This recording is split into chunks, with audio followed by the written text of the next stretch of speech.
misprint in the order of service, but his program today is Facing Your Goliath, How to Conquer Your Fears the Right Way. Ryan, welcome.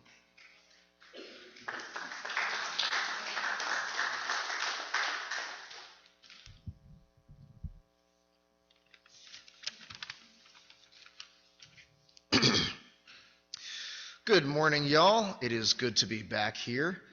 So, yes, today I'm talking about conquering our fears using the story of David and Goliath. It's one of my favorite stories. It's one of the ones that we hear repeated a lot. It's endured throughout centuries and centuries, throughout millions of miles of migration. But I think the story is deeper than many people realize. A lot of the times when we hear it nowadays, I feel like personally anyways, I get sort of a reduced, compressed version of the story that starts on the battlefield when David actually faces Goliath. And the story is much deeper than that and more complicated than that. And there's a lot of lessons we can learn about courage from this story. So like many good stories, this starts with a humble yet virtuous protagonist, somebody that we might not expect would achieve great things. David is a shepherd of his father's flock of sheep, and one day David's father asks his son to go and check on his brothers who are fighting in the Israelite army against the Philistines. He says for David to bring his brothers some food and to bring back some assurances to him. Like many parents of people fighting in war, he is understandably worried about his children's well-being. And David, being a dutiful son, does as his father asks, and he goes to the battlefield. When David arrives, he finds this mountain of a man who is mocking the Israelites, mocking their God, and issuing the same challenge he's issued to them day after day after day. And this challenge is, if one of you in the Israelite army can beat me in single combat, then we, the Philistines, will become your subjects and servants. But if we beat you, then you become our subjects and servants. And understandably, the Israelites are terrified because, the story takes place several hundred years after Moses led the Israelites out of Egypt. So becoming subjugated to another people is not merely a hypothetical nightmare scenario. This is something that is baked into their history, their blood, their culture, and they would do anything to avoid it. But they're looking across the battlefield at this mountain of a man, estimated to be around 9 foot tall enough to make Shaquille O'Neal look short. And they're like, okay, well, of course we want to fight for our survival, but how can we possibly beat this guy? It seems like it's only a matter of time before they lose. So they're understandably terrified.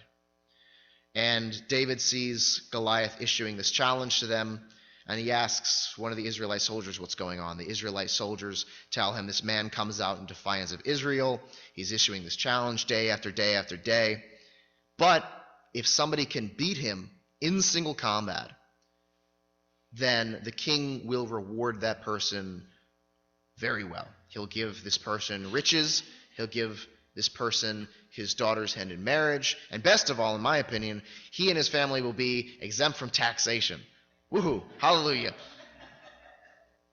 And David thinks that this is kind of curious because he's surrounded by warriors. He himself is a shepherd. He's surrounded by warriors. He's like, well, this is the deal that's on the table. Why is nobody taking this up? And surely we have God on our side. He has faith in God, maybe more so than many of the people in the army. If we can't lose and our survival depends on defeating this guy, why is nobody taking it up? So he starts asking the Israelite soldiers again and again, what is to be done for the person who slays Goliath? And they tell him the same thing, the same reward. And eventually, David's brother Eliab finds him, his older brother. And his older brother is not very happy to see him. He accuses him of a lot of nasty stuff. He says, if you're here, who's tending the sheep? He says that David is conceited. He says that David has a wicked heart. And he says that David only came to watch the battle unfold.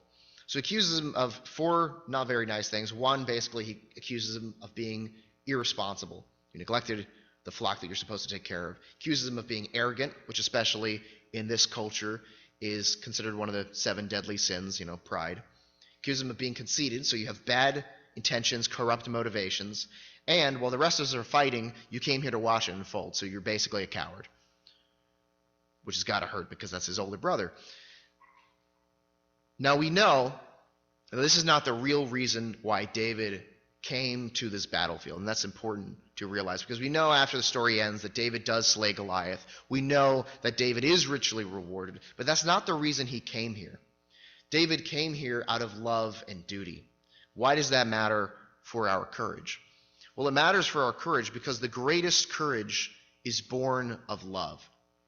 If you ask a soldier why they would throw themselves on a grenade to save their fellow brothers and sisters in arms, they don't say they would do it for wealth or fame or glory or even necessarily for the country they enlisted to fight for. They say they do it because they know the people next to them would do the same for them.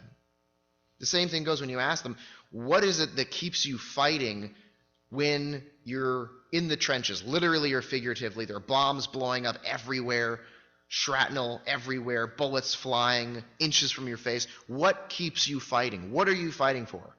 They don't say wealth. They don't say money or power or fame or for their country. They say, I'm fighting for the men and women next to me. The greatest courage is born of the deepest love. We can see this in civil rights movements as well. They're not fighting for power or fame or money. They're fighting out of love. If you want to find your deepest and highest expression of courage, find out what or who you love and then fight for that. Not for something you feel like you should love, not for a passion that you feel like you should have, but something you truly, deeply love. The other lesson we can learn here is that even though David does win some material rewards, the money, the tax exemption, and he gets married,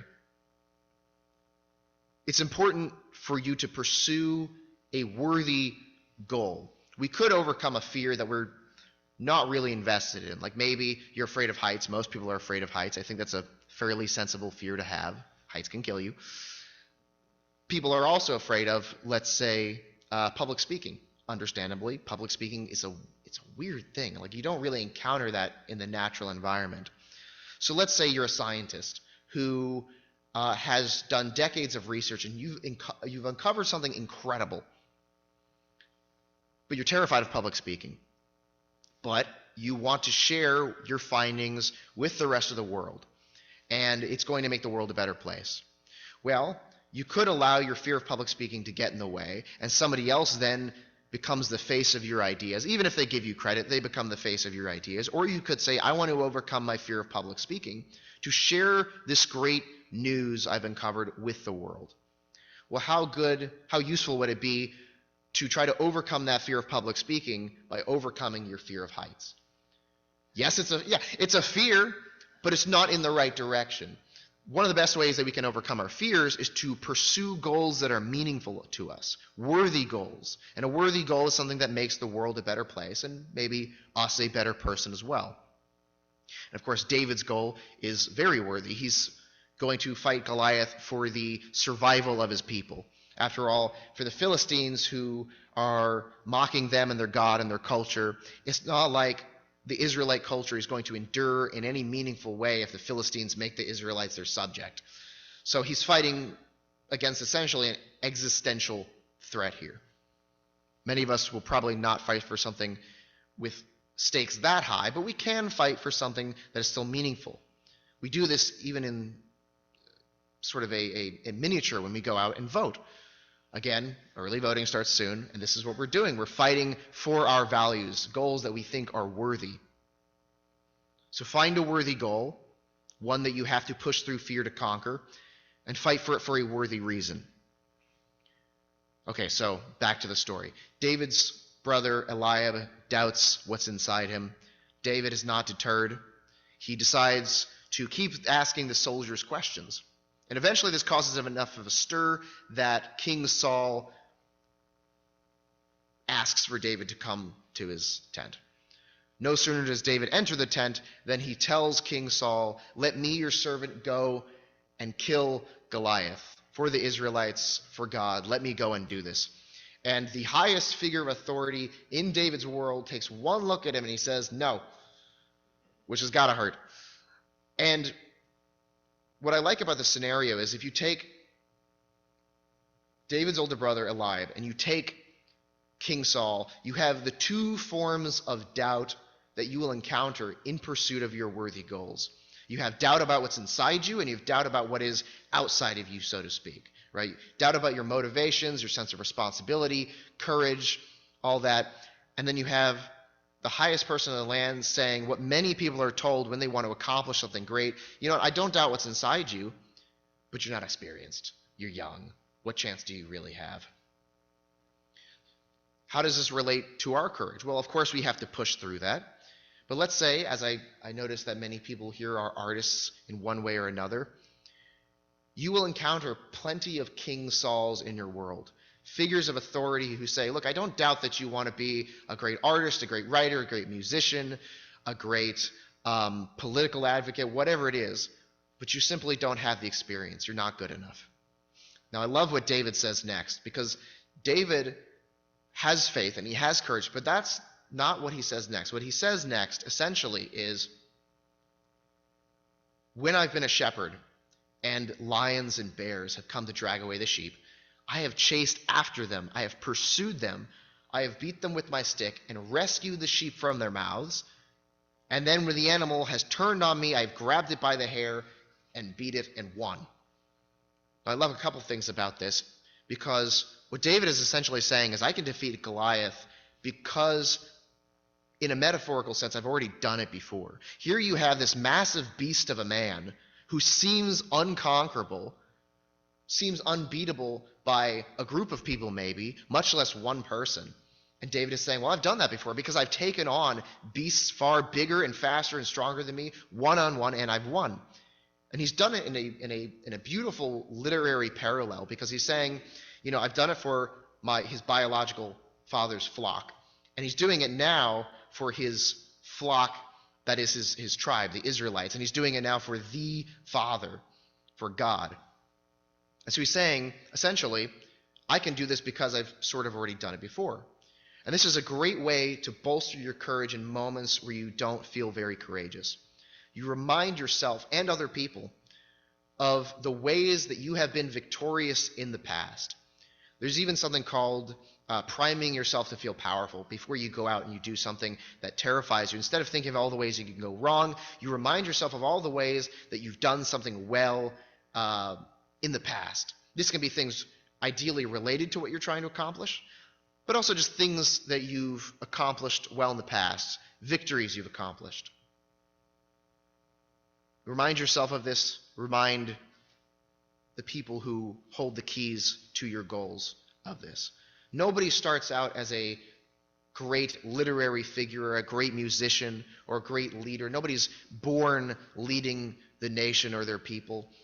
Everybody starts with an experience. And because you start with an experience, you're going to have people doubt you. And oftentimes these are going to be figures of authority who, by all accounts, know what they're talking about. We have to push through those doubts and reassert ourselves and what we have to offer. In the next part, the story actually gets more interesting, because this convinces King Saul that David is the one to defeat Goliath. He goes, okay, I get it. You've defeated beasts larger and stronger than you, and you've done it for a worthy purpose, and you're offering to do the same thing. He offers David his armor and his sword. And when I've heard the story told before, what I normally hear is that David turns down the armor because he feels like he doesn't need it. He's got the armor of God. He's got God protecting him. He doesn't need any physical armor. But this isn't actually what the passage says. What the passage says is that David tries on the armor because he knows he won't be used to it, and he turns down the armor because he knows he's not used to it. That's very different than saying, I just have faith. So what does this mean in terms of courage? Well, let's think about how this could have gone differently.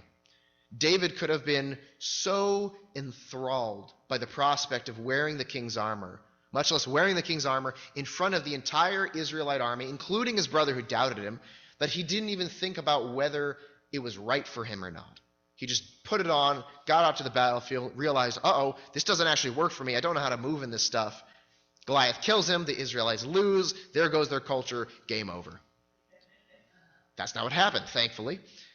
The other scenario that could have unfolded was David could have realized that the armor wasn't going to work well for him. He could have been like, okay, well, I'm not used to this, but I don't want to make the king angry. I mean, this guy, if I do well, is going to be my future father-in-law. And in any case, he's the highest figure of authority in the land. Do I really want to piss this guy off? So then he could have gone out there, aware that the armor wasn't going to work for him, but too afraid to say anything, and the same results. Couldn't move properly, gets killed, game over for the Israelites. What David demonstrates is a couple of important key aspects of courage. Number one, you have to have some measure of self-awareness. What works for you, what doesn't. The king is coming from a good place. He knows, generally speaking, in a combat scenario, armor is going to be good for you. But not always. Not if you're not used to it. So you can think of this if you're an artist, let's say. Man, you're going to have a lot of people telling you what you should do, what you shouldn't do. Oh, add this into your story, you know? Especially if you're writing like a young adult fiction. Ooh, add a love triangle. People love love triangles, you know? And you got to have this self-awareness to know, well, you know, that's not really my thing. You have to have the humility to admit it, like David admits that the armor, despite being the king's armor, is not going to work for him. And then you have to have the courage to assert that to the person who is wanting you to take this thing on and say, you know what, actually it's not right for me. You got to risk their ire to be able to push forward with what you know to be the best course of action. So David turns down the armor. And then where does he go? Does he go to fight Goliath? Not exactly. David, instead of going to fight Goliath with his stick, he goes to gather stones for his sling. Now, that's important because if he was truly going to repeat the past, he might have said, well, I've defeated lions and bears with my stick. I'll go and defeat Goliath with my stick. But he doesn't do that. Instead, he goes to get some small, smooth stones. Now, what does this say about courage? So it's good to be courageous. It's good to have faith in the best possible outcome. But you also want to be prepared and have backup plans. So he doesn't just get 1 stone or 2 stones, he gets 5 stones.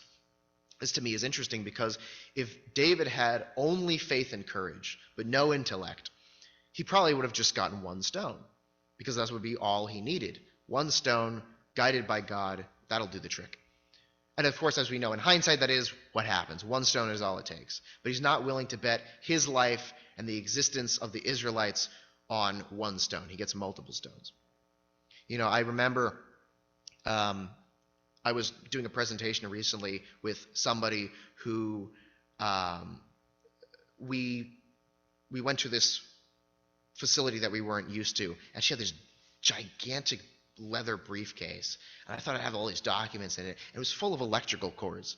And when she told me, she was like, you know, you don't want to bet your reputation and your company's reputation on the place you're going not having the adapter cable that you need to hook up your PowerPoint, you know? So let's go back to that fear of public speaking. If you're afraid of public speaking and you're going to use a PowerPoint or something, you don't just want to have the PowerPoint sent to yourself on your email, because what if the internet goes out, or what if they don't have internet? You want to have it sent to yourself, you want to have it on a USB, maybe even print it out so that if you don't have the visual aids on the screen, you can still have them in front of you. You want to make sure that your courage is not in vain. Again, great to have courage, but don't be reckless about it. Don't be foolhardy. Do everything you can to make sure your courage pays off. David gathers the stones. He meets Goliath on the battlefield. They trade a couple of insults, and then David says, and I'm paraphrasing here, "You come to me with your sword and your spear and your javelin, but I come to you for Israel in the name of the Lord Almighty, and I will win." Now, what David is essentially doing here is he's saying that your martial prowess, your technology, your weapons are no match for my values and the strength of what I'm fighting for. That is deeply meaningful, and we've seen this play out again and again and again. We see this playing out right now in Ukraine. Russia has more weapons, more manpower, more geopolitical force. If you go by that alone, Ukrainians would say, oh, we don't have a chance, but that's not what they say. They say, we are fighting for what is right. We are fighting for something higher than your land-grabbing greediness. We are fighting for something that truly matters, and because of that, we will win. And that makes all the difference. We see that also in civil rights movements. It's like, hey, you may occupy the system that is oppressing us, but we are fighting for truth and justice and love, and because of that, we will win. It can help when you're confronted on the battlefield with your fears to reassert your big why. What is it you're fighting for? Who is it you're fighting for? Why are you fighting for that thing? That's why it's so important to clarify what your goal is. Make sure it's a worthy goal. Make sure it's a worthy reason you're fighting for it. Well, then the battle commences. Goliath advances toward David, and David, it says, runs quickly toward Goliath, towards the battle line. Puts a stone in a sling, winds it up, throws it, hits Goliath square in the center of his head, drops him dead instantly. Game over for the Philistines. David wins. The Israelites win. He lives happily ever after, relatively speaking. Tax exempt. Pretty cool. Also married, but, tax exempt. And yay. So what can we learn from this part of the story? Well, there's a couple of pieces of psychology we can actually bring into play here.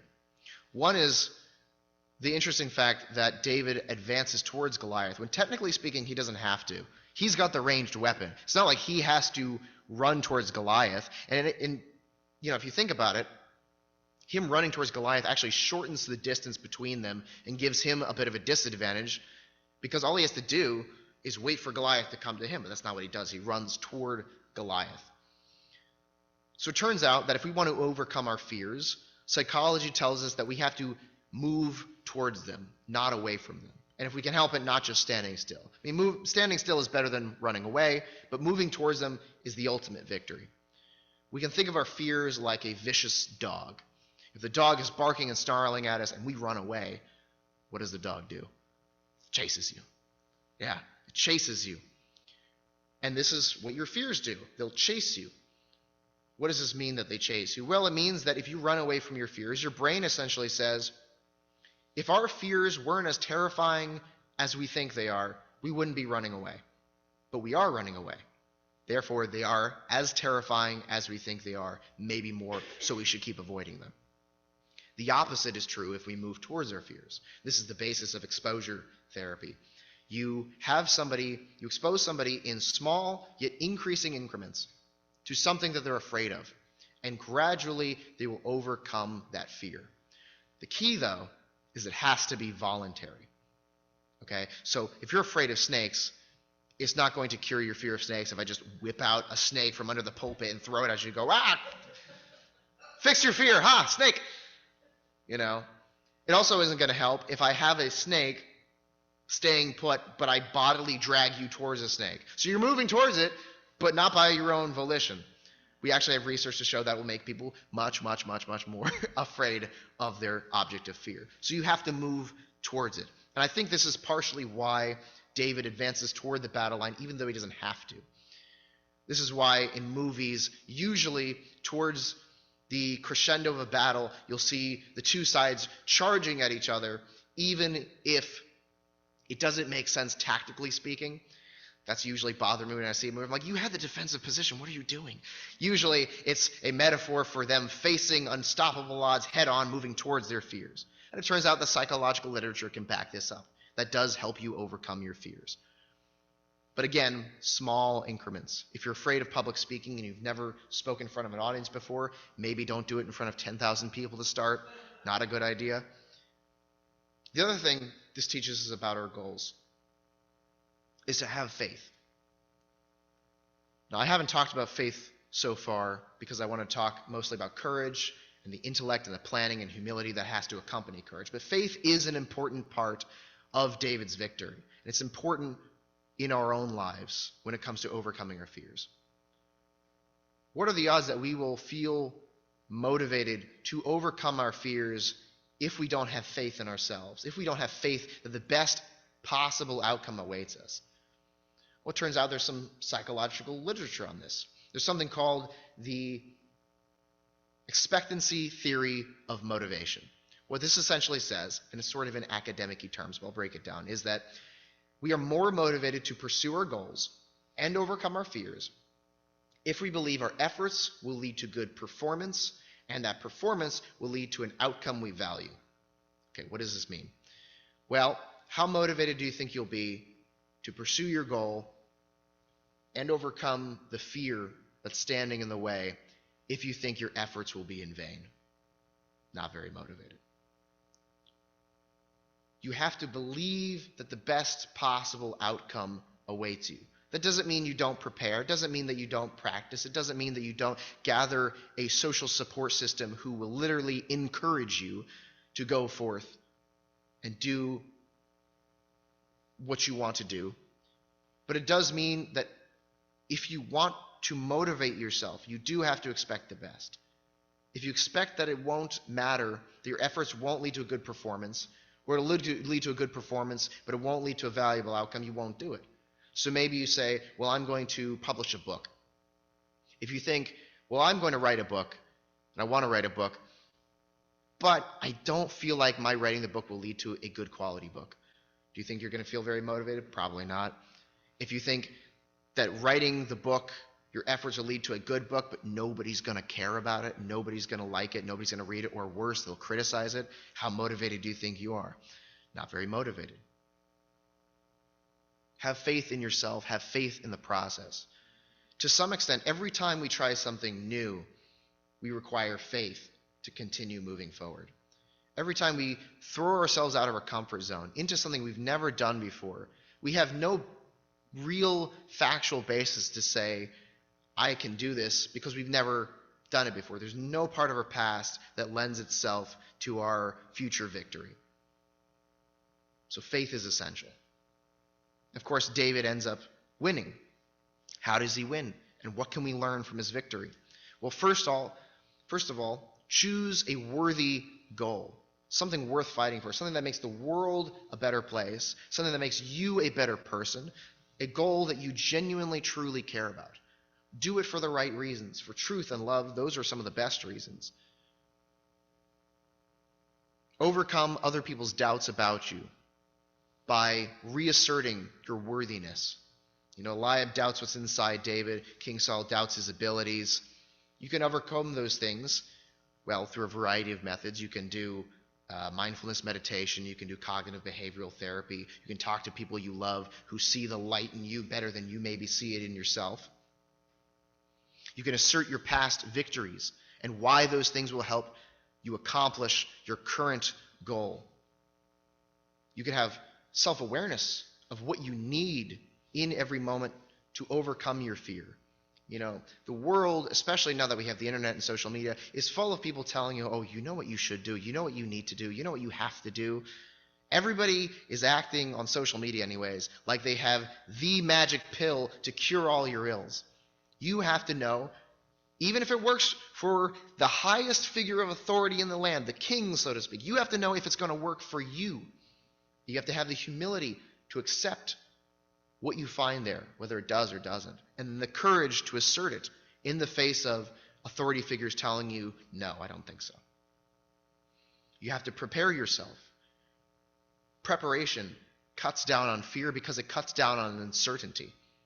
And cutting down on uncertainty rips the rug out from anxiety, so to speak. So prepare. Don't just take one stone to the battlefield. Take several stones. Have backups.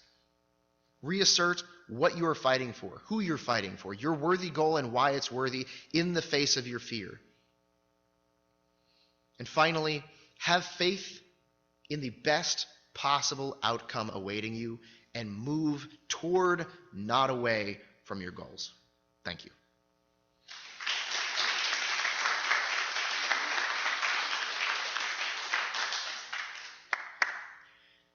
Thank you, Ryan. Thank you very much. Hope I can remember all that.